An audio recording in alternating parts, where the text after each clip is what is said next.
Up and at 'em, everyone, and thank you for joining us right here on Wake Up Worcester. Labor Day weekend is straight ahead, and beautiful weather is on tap for us, and that means that on Friday, the Spencer Fair gets underway. We're going to give you a full report on that and all the wonderful things that you can do there.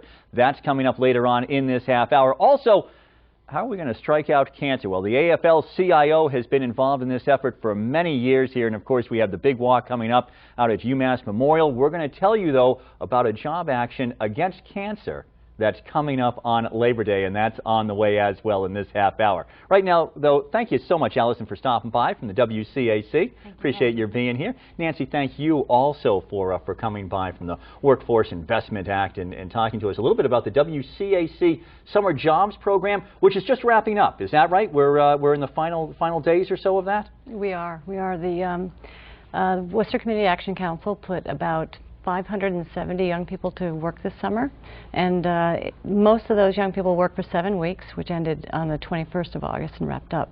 However, at this time we were able to extend about another 200 youth through into September. Oh, so. Terrific. Well, tell me a little bit about that. Now, how does that come about at the end of the program? You were able to get more funds? Does this have to do with the stimulus package? Or? Well, it is part of the stimulus package. The entire grant was a $1.5 million grant. From what we know is stimulus package, and we were committed, if there was money left over, to putting it toward youth salaries. So in an assessment of the Nancy, what kind of jobs did these kids have, these 500 kids have this summer? Well, we were able to engage about 125 employers, which we were really quite thrilled with, throughout Worcester as well as South County and Blackstone Valley. And they were in about 150 job sites, which included everything from auto body shops to daycare centers to assembly line work. Now, are you able to match up the kids with a field that they want to go into in the future, or you are? Wow, well, that's wonderful. Well, we tried. A little bit, yeah. We tried, yeah. Sort of like a big dating service. You fill it out. What would you like to do? Exactly. Well, yeah, it was speed dating. Let's put it that way. So yes, in the application process, they were asked what interest areas they had, and we did our best to match. But we also tried to match in the Worcester area. We tried to match to neighborhood, so that the young people could potentially walk to work. Oh, nice! Oh, isn't that great? Boy, that's kind of becoming a thing of the past. The kids being able to walk to work in the way that those neighborhoods used to be. But this is a wonderful part of it too. This fact that you just talked about the kids being in the neighborhoods, being able to walk to work in some cases.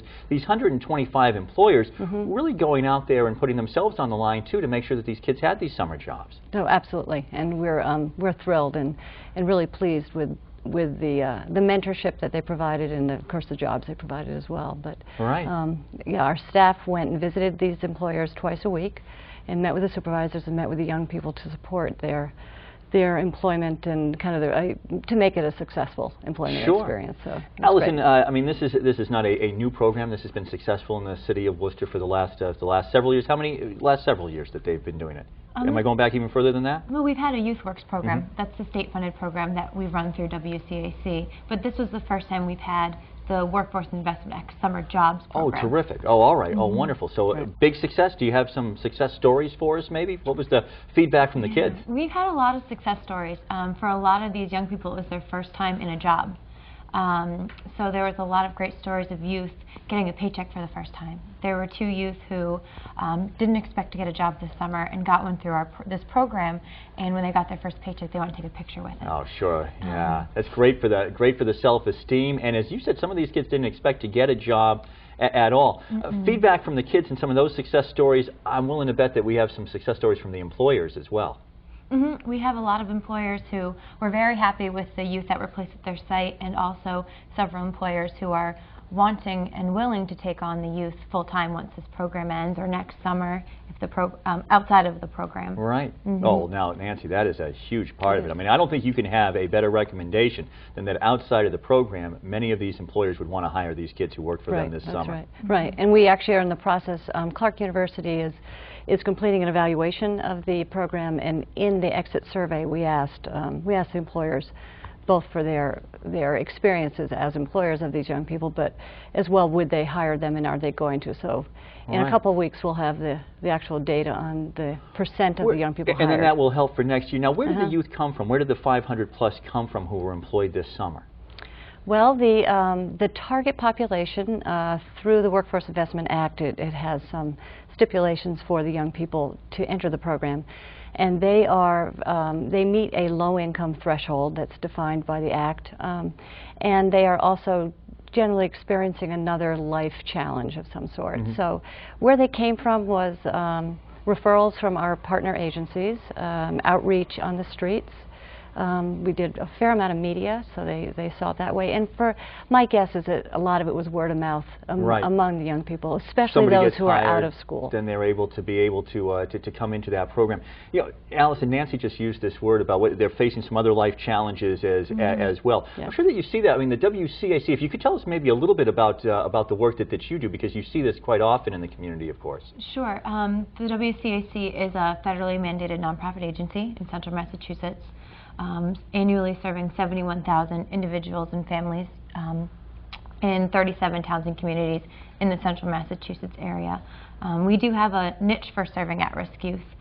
We have 2 GED programs and several education and employment programs, which helped us to develop this new ERA program and help us pipeline some of the kids into this program. Outside of the youth and training programs, we do our largest program is fuel assistance, and we're gearing up for this year's fuel assistance season, which is in November. Yeah, I know. I mean, here we are having this beautiful weather, but I bet that there's some people who are already thinking about what could the winter bring, because boy, that is just a budget buster, the way in which those health cares are costs are.